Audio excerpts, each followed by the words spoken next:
Με το μπαλόνι μας στο ρέλι. Άμα το δέσουμε έτσι, είμαστε λίγο λάθος. Γιατί το μπαλόνι δεν μας προστατεύει, κολυμπάει. Σαν τον Νέμο. Πάμε παρακάτω. Εδώ πάλι κολυμπάει. Εδώ, είναι καλά.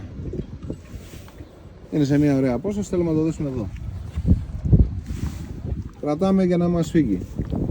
Σταυρωτά και από μέσα.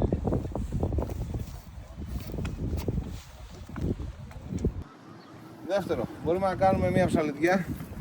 Επειδή εδώ πρέπει να το κρατάμε, μπορούμε να το κάνουμε μια φορά ακόμα. Άντε και μια φορά ακόμα μας γλιστράει. Και η τελευταία να είναι σταυρωτή, για να ξέρουμε ότι θα μείνει στάνταρ εκεί.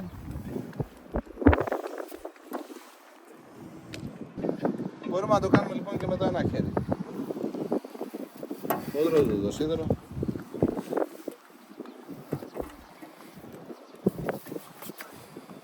Αυτό το μπαλόνι κρεμιέται όμως. Πρέπει να το σηκώσουμε.